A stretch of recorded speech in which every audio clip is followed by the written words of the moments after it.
right, thank you, Michelle. I have been at the Meyer Foundation as the Northern Virginia Program Director since about 9 a.m. this morning, and am pleased to be able to join you all. The Meyer Foundation for nearly 75 years has been working to build community and reduce poverty and its impact in the DC metro area, and recently went through a strategic planning process in which they really decided to name the fact that racial inequities in our community are not incidental, and that in order to really address those issues in an authentic way, we need to name that legacy and focus on systems change. So the foundation continues to support efforts that focus on goals of housing, education, employment, and asset building, but particularly aligning with, partnering with organizations like the Alliance for Housing Solutions that focus on systems change to advocate for to advance racial equity. So I am pleased to have two researchers who are getting mic'd up, who will be joining me. As advocates, we know that you have to marry powerful stories with data. And so we heard some very powerful stories here for the last hour, and now we're going to marry that with some data and research in order to help us move this advocacy effort forward. Michael Bader joins us from American University. Michael studies how cities and neighborhoods have evolved since the height of the civil rights movement. He links long-term patterns of neighborhood racial change to the ways that race and class influence the housing search process. He has developed methodological tools that combine survey data with big data to study neighborhood environments. He's a faculty fellow with the Metropolitan Policy Center, an affiliate of the Center on Health, Risk, and Society, and an affiliate assistant professor of the Department of Public Administration and Policy. Before joining the faculty of American University, Dr. Bader was a Robert Wood Johnson Health and Society Scholar at the University of Pennsylvania, where he was also a senior fellow in the Leonard Davis Institute for Health and Economics. So we're going to let Mike start.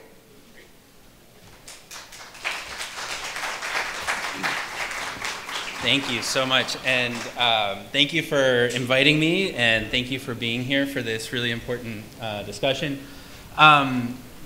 You mentioned marrying stories with data, so I'm going to actually start the story, which is that I'm a Sunday school teacher, which surprises me as much as it surprises my students every single Sunday. And we were supposed to read the story 1 week of the Good Samaritan, and I did exactly what I tell my students not to do when I'm crammed for a deadline. I start Googling Good Samaritan, S-A-M-I. So I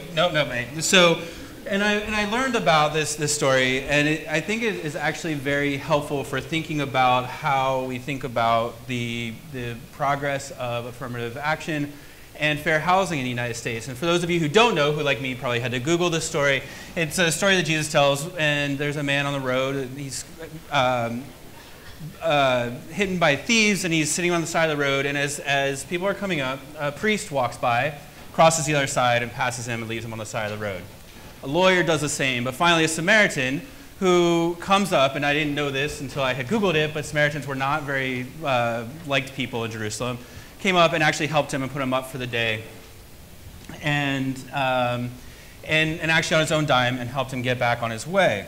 And it reminded me a little bit of a story that I knew about from the Civil Rights Movement, which is a story of two families, the Bradens and the Wades. Andrew Wade, who's pictured here with his wife Charlotte, who you might not be able to tell under her very stylish jacket, is pregnant with their second child, and their daughter Rosemary wanted to buy a home in the suburbs of Louisville, Kentucky. And Louisville at the time, like most cities across the country, was segregated. And it was segregated so that Andrew and his wife could not buy a home anywhere. And they had gone to real estate agent after real estate agent after real estate agent looking for a house, and they didn't want to buy in Louisville. They wanted to buy in the suburbs. And finally, one day, one of the real estate agents said, look, if you're going to want to buy in the suburbs, you're going to have to get a white person to buy it and then sell it to you. Well, fortunately, the Wades had a good friend named Carl Braden and his wife Ann, who agreed to be basically the straw purchasers for the home. And they go in, they buy the home, and then turn the deed over the next day to the Wades. Well, the residents in the Shively neighborhood were not very happy with this plan, and they found out when the Wades moved in. They thought they were getting another white neighbor. It was a brand new residential development, and they were upset. And you can see on the right there, next to Andrew Wade, the window's broken. That happened the first night that they moved in. The second night, there was a cross burned in the empty field next to them. The third night, there were gunshots, and this went on and on and on. And the Wades, it wasn't like they didn't want to move to a neighborhood with African Americans, but they weren't able to, or it was that he was an electrician, and he really wanted to be able to move to some place that his job as a union electrician would be able to pay for. And so he wanted to be able to have the same kind of housing opportunities that whites like the Bradens were able to have. But he wasn't able to because of policies that were put in place under the Roosevelt administration that prevented him from doing so. And what the Roosevelt administration did was not intentionally segregate, but Roosevelt said, we're going through a depression, right? We need to be able to have housing. There's people who are homeless, right? Remember the Hoovervilles, he's trying to deal with this whole mess, and so he wants to try and spur development. But it's the Depression, and he's already kind of gone to Congress for so many things, he's like, I can't ask for any more money. So he tries to set up a way to have a private investment in housing to try and get people to move and build housing. And so throughout his administration, he does a number of things that lead to the development of, for example, the Federal Housing Administration, which is the first group to institute building codes. Right? Before that, there was no building code that one had to follow. In of itself, this is a great idea, right? The next thing he does is he implements the 30-year self-amortizing mortgage. Before that, if you wanted to buy a house, you would put down maybe 50 or 20%, and then you would, somewhere between 20 and 50%, sorry, and then you would have to basically roll over a loan every 5 years, and the bank could call it in whenever it wants. So imagine you having a mortgage, and you had to pay it back whenever the bank wanted, right? This was a disaster. It's why so many people lost their homes in the Depression. And so what they said was it would be much better if you could pay your mortgage like you pay rent and pay the same amount every month. The bank then takes the appropriate amount of money and interest, and so that mortgage payment that you pay now is actually an invention of policies from the 1930s to try and spur individual developers into the real estate market in the United States. Great idea in lots of ways, right? It's supposed to benefit everyone. Well, there's one problem with that. Along comes the Homeowners Loan Corporation, and now that we have all of these things, we can commodify loans, right? You can basically bundle loans into big things. So one of the things that Roosevelt also does is start Fannie Mae. Fannie Mae takes all these bundled mortgages, and they have to be exactly the same, right? In order to bundle mortgages, to spread the risk around, every single mortgage has to have the same value and the same approach so that the banks aren't holding on to loans they don't know what's going on. Well, the Homeowners Loan Corporation decides that the best way to do this is to appraise houses to try and figure out how they can give out loans to make sure that the investment that the federal taxpayer is subsidizing through all of these loans can get paid back in 30 years. They come up with these maps, right? Who has seen these maps before? Okay, I figured this is an audience that's used to these maps. So these are the redlining maps, right? So it's literally, the term redlining comes from these maps because the areas in red were areas that were predominantly African American and where the loans would not be given under any circumstances. That's where the term redlining comes from and why it's an insurance term from the Homeowners Loan Corporation. So this all happens, and for a long time, it didn't really matter that much. There wasn't much construction going on. Remember, the U.S. had just gone through supplying both sides of the war in World War I from 1914 to 1918. So basically all kind of development was taken up with that. Then there was this 10-year period where there was a huge amount of housing production constructed in cities as people were moving from the South. African Americans were moving from the South to escape Jim Crow and to find job opportunities. You had immigrants moving in from Europe. And you have this massive explosion in the cities, and so you have this housing boom until 1929 hits, and then there's nothing, right? You go through the 30s, the Depression, there's nothing being built. Then you go through World War II, there's nothing being built. So the solution to all this problem after 1945, when the GIs come home, is the GI Bill. The GI Bill gives people the opportunity, servicemen, the opportunity to move into neighborhoods that were newly constructed and based on the loans guarantees that the US government gave. So the U.S. government subsidized, if you drive along some of the roads right out here, or I'm from Montgomery County, if you drive on kind of in Silver Spring, you'll see these long tracts of brick houses that are, 3 or 4 rooms, not bedrooms, rooms, right? And those are all constructed with VA loans. Does anyone know this picture?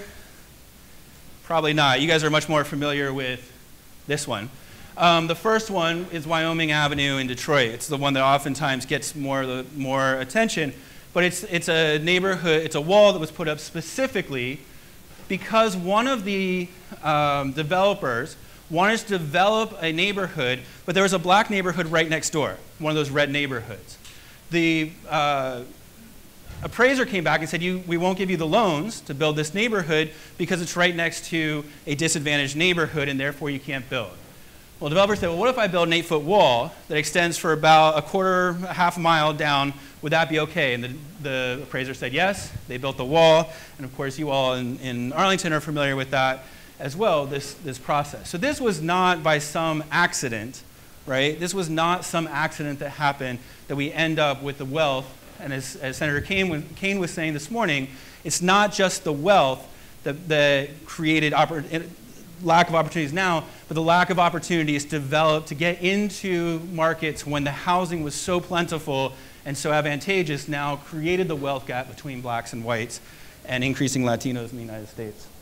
Of course, we know the story. After that, I should mention that the Wades, who I started with, lived in their house for a grand total of 46 days because on the 46th day, a bomb was placed underneath the bedroom of their daughter and it blew up. Fortunately, their daughter was with their mother and not in the house at the time, but the Wades decided it wasn't worth it anymore. And one of the things that Ann Braden said was her disgust in many ways, or her the lack of compassion showed by many people who were otherwise well-meaning, many of the clergy in the area. And so this was something that was very, very powerful to her to understand. As you may know, in 1968, this changed. 14 years later, we passed the Fair Housing Act. Unfortunately, it took a tragedy to get there. It took the assassination of Martin Luther King and the subsequent riots, which you can see here. This is a picture of 7th and M in Washington. You would be able to see from right here the smoke billowing up. The National Guard was called in. Lyndon Johnson, who had planned to give up on the Fair Housing Act. He had already decided he was moving on to focusing on trying to secure his southern flank in his re-election bid. Remember, he's still up for re-election at that point, and focusing on the buildup of the Vietnam War. He had given up on the Fair Housing Act until King was shot. King was shot. He could walk out onto the portico of the White House, see smoke, literally blocks away from where he was, and said this would be the lasting testimony to Martin Luther King's legacy, and urged Congress to pass it, which it did that following week, and he signed it a week later. So it's not as if this was some great plan in motion. This was something he had given up on, and it took tragedy to get to where we are. And so as I've thought about this more and more in my research, I've tried to think about what this does, what's happened since the Fair Housing Act, which is something I think all of you think about on a daily basis as well. And what I've been thinking about is without the process of legal discrimination, what has happened since then that maintains the types of discrimination that have occurred? And I realize more and more, being a sociologist, that we have to look in many ways inside of ourselves. And so what this, hopefully this animation works, but what this shows is a person looking for a home, right? This is like me. There's someplace I really want to move, and then I go look at the houses, and I'm not affording any of those, and so I get really sad, and I come back, and I need to think again, right? So those might be the places where I most desire to move, that yellow neighborhood, right? That might be, I always use this with my students because they're all in DC, like that's like DuPont for them, right? They would love to move to DuPont. None of them are affording it, right? And so that's the first step.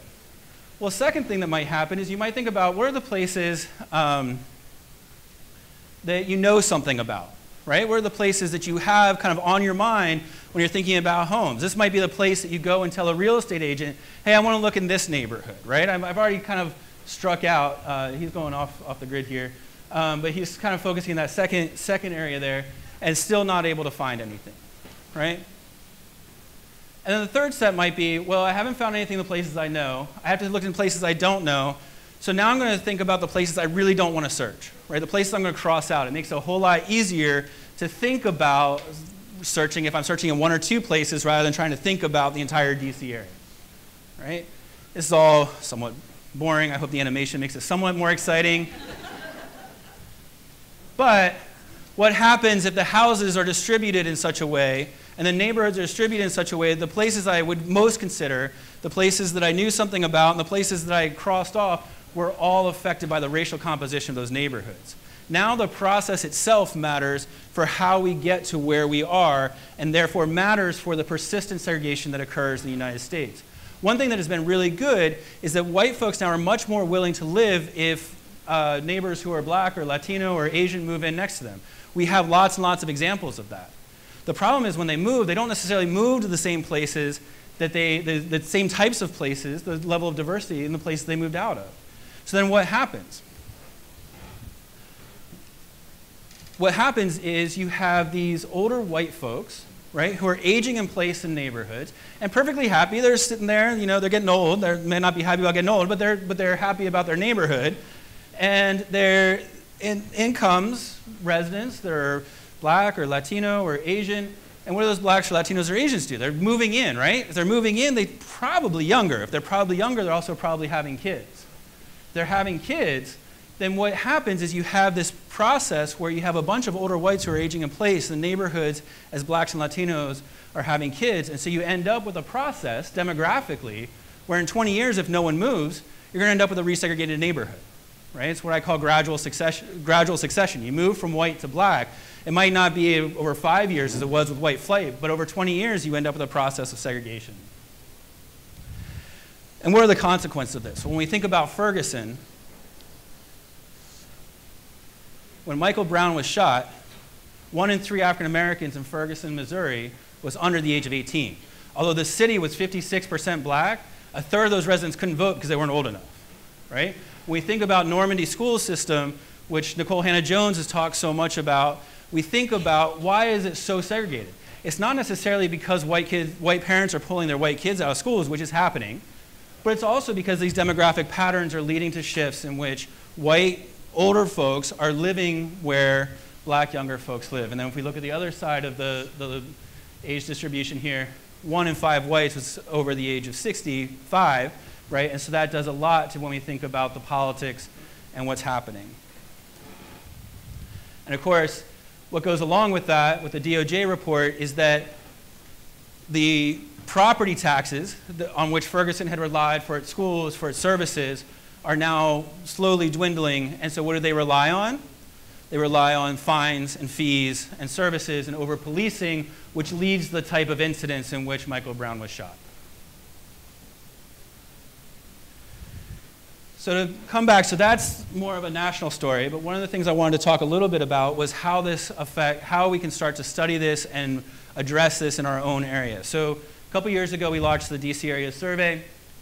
And for the first pilot in 2016, we focused on 2 types of neighborhoods. One were these types of neighborhoods where Latinos are growing, that I mentioned, where Latinos are growing in the proportion, and whites are kind of aging in place. And the other, what I call quadrivial neighborhoods. These are the kind of places of hope when we can think about the future of integration in the United States. These are neighborhoods, and they're the dark green here, so you can see some in Arlington, and then many in Montgomery County, and some in Fairfax County, where blacks, whites, and Latinos each make up 10% of the population, and no group is majority. So these are actually real integrated neighborhoods in the DC area, and we asked several questions, one of which was, how satisfied are you with your neighborhood? And universally, whites, blacks, Latinos, and Asians all said that they were happy with their neighborhood. So somewhere just under 75% all said they were either very satisfied or extremely satisfied, and whites were actually somewhat more likely to say they were extremely satisfied than blacks, Latinos, or Asians. Now, that's the happy story. I had to throw something in, throw you a bone there, right? So that's the happy story. The somewhat more depressing story is what happens when we asked about fear of the police, right? When we're thinking about over-policing, it's not just happening in places like Ferguson, it's happening in the DC area. So when we asked folks about how much does the fear of police affect your daily lives, blacks and Latinos, over half of blacks and Latinos said it affects their daily lives at least a little, right? That's pretty substantial. And I want to mention one thing here, that the allot for Latinos is slightly larger than blacks, because remember we looked at disproportionate Latino neighborhoods where policing might be more aggressive against Latinos than it is against other groups. And so that when we do this across the entire metro area, which we're planning, I think I'm actually have to send an email now, like today to get the survey out, we'll probably see a slightly different effect. And then when we look at deportation, if we look at how many people are affected by a loved one who might be deported, Latinos, 75% of Latinos are affected. And then when we look at how much fear that causes, again, almost 70% of Latinos. And this survey was in the field before Donald Trump had even gained the nomination for the Republican Party. Right? So this was in March of 2016. So this is telling a story about how much similarity we have, but also some of the profound differences, which brings me back to the story about the Good Samaritan and the question that leads to this, right? So I was so focused on the story, but the question leads to this is, and who is my neighbor? It's a lawyer who asked Jesus this question. And when we think about segregation in the 21st century, we have to think about who is our neighbor and who are we willing to be neighbors with, especially white folks, and how do we get white folks to move to places, not just be satisfied with the integration that happens around them, but to be a cause and a catalyst for integration itself. So thank you very much. Dr. Bader, we start with you in terms of how that confluence of income inequities and racial inequities and how you see those showing up.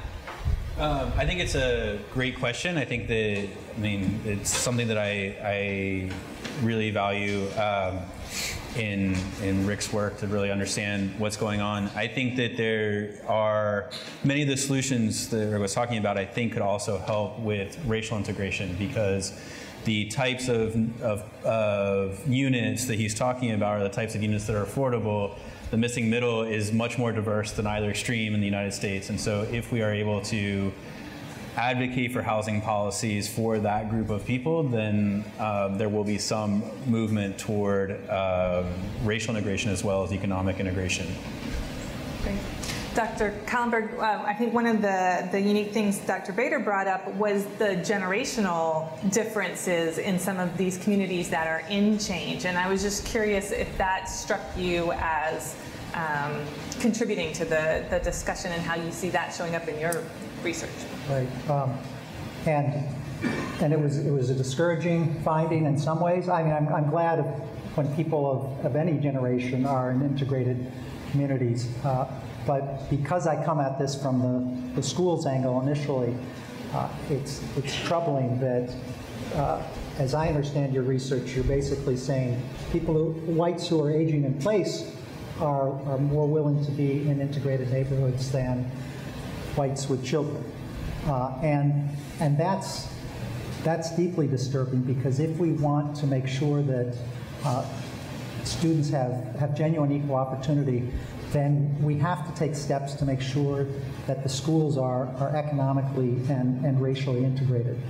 Now, I've talked with Dr. Murphy here about efforts to do that through choice within the public school system in Arlington, which I think would be a really positive thing as well, so long as there are fairness guidelines associated with that choice. It's not just free market choice, but rather some controls put in place to further integration. So I'm depressed by your findings. I think it's consistent with some of the stuff that Sean Reardon and others have at Stanford and others have found, and it's a reality we have to face. But there are different ways to chip away at this problem, and I think I'm encouraged by your research finding that those in integrated neighborhoods are happier, and I think as the next generation comes forward, we're seeing that more people are recognizing, more young parents are recognizing that if they want their own children to be equipped to navigate our beautiful diversity in this country, their kids have to have experience with diversity. And you mentioned that you came at this work of concern about housing inequities by starting with educational inequities, but I've also sort of heard folks say that school districting can contribute, so it works both ways, right? That people look at the school district when they're choosing housing, and so that in some ways makes it even more rigid, some of those divisions in our communities. And I'm curious how you all see that interplay of housing and education and health. Some of these different structures, they don't happen in isolation. I'll just say something real quick. I've been studying school districts that are taking affirmative steps to integrate economically. When I started, there were 2, now there are about 100. And one of them is in Wake County, North Carolina, which includes Raleigh and the surrounding suburbs. And there is some evidence that because in Raleigh, your school doesn't depend entirely on your neighborhood. You're likely to attend an economically integrated school no matter where you live. That leads to more housing integration, that people recognize there's more vibrancy in the city of Raleigh than in some of the more sterile suburban areas, and that their child will have access to a good school no matter what, because there are safeguards in place to ensure that all the schools are going to be economically and racially integrated. Now, I don't want to oversell this. There's some problems in Wake County too, but that suggests that good school policy can lead to more economic and racial housing integration as well. Yeah, and I think what Rick said is really important to be intentional about it, because one advantage that we have in the Mid-Atlantic is that we have a county-based school systems, and so they're much larger than city or even village-based school systems in places like Massachusetts or New Jersey, where the lines of the jurisdictions can actually create the segregation that we're talking about. Now the key is the district lines need to be drawn with the catchment lines within the district, need to be drawn so that we're doing exactly the same thing that Wake County is doing. And I think that this is one of those areas where, being in the Mid-Atlantic, because we do have a large county, all of us live in large counties, even the smallest counties are still very large relative to other places, that we have the opportunity to do some of those things, but only if they're intentional. So I think we are about to go into a break, and the goal after that is to really dive in on solutions and what we can do. So maybe as you each wrap up, a final comment about the trends you see. So we've been talking about 50 years of trends, but sort of the more recent trends as you look out another 10 years, what do you think are the biggest challenges we're going to have to grapple with in this work, and what are the signs of hope? What gives you hope that we are going to be able to make progress? So I can start with the negative, and I actually do have some positive, I think. One of the things that I think is going to be really important in the next 10 years is places like Arlington, Montgomery County, Fairfax County. We often in the country have focused urban policy on gentrification, and gentrification is a huge problem. It's something we need to deal with. But 4 in 5 residents who are in poverty in the DC area live in suburbs, not in the district. And so when we think about the issues facing us, I think that making sure we don't repeat the same mistakes that we made in the 1960s and 1970s in the suburbs instead of in the central cities now, I think is one of the biggest policy questions that's still up, and we really need to focus on. And places like Arlington can really be a leader in that process. And on the hopeful side, I focused more on the negative side here, but those neighborhoods that I mentioned, where at least 10% of residents were Black, White, Latino, and Asian, and no group was majority, it would be concerning if all neighborhoods were kind of transitioning away from that diversity. But there's actually a decent number of neighborhoods where that diversity holds. And I think trying to look at those places like Germantown, Roslyn, Tyson's Corner area, Herndon, Reston, looking at what were the policies, what were the housing policies there, what was the mix of residential, commercial, different types of residential in those neighborhoods, could actually give us some solutions that were more organic than trying to impose something from the outside. Okay. Thank you both for joining us today and sharing. Thank you.